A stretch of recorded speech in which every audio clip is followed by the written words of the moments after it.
My name's David Morgan. I live in Fulbrook, near Burford, Oxfordshire. I am retired, but I'm very, very busy because I'm a collector of traffic cones. Altogether, I've got about 550.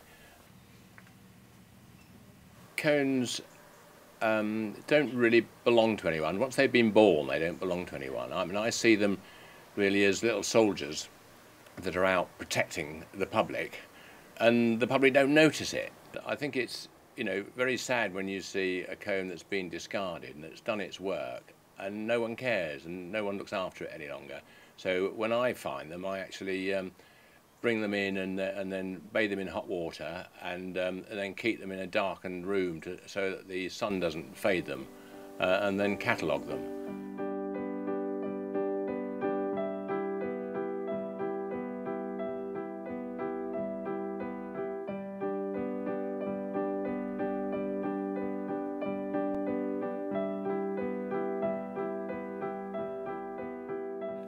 My life has become more interesting because of road cones.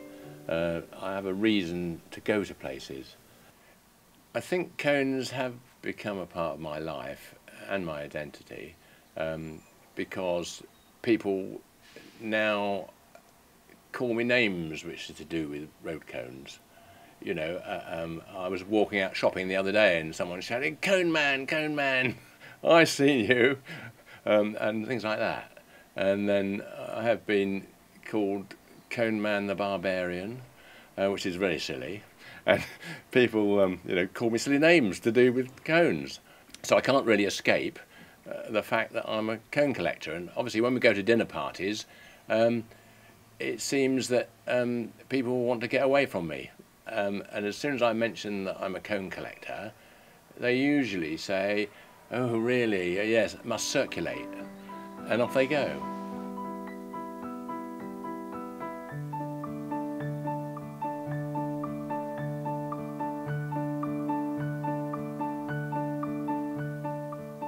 But I think that the cone that I've got in my collection, which came the furthest, was when I went to the Scilly Isles and I found a cone on the beach on the island of Briar. Traced it back to Malaysia, came from Port Klang, and actually floated all the way. So it must have taken it 10 weeks at least. And so I got the children to eat the picnic really quickly so that I could get this in the rucksack. So we put it in the rucksack, got on a boat, went back, and I brought it back home. So, it's a pride of my possessions. I do see road cones as art because, they do look attractive and they look different in different lights.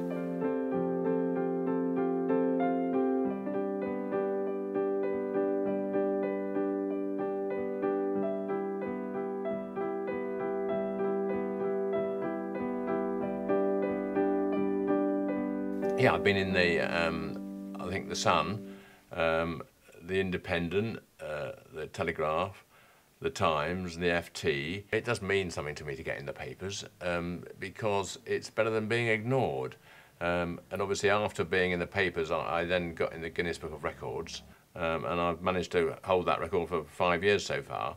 And it doesn't look like anyone else is going to start collecting them.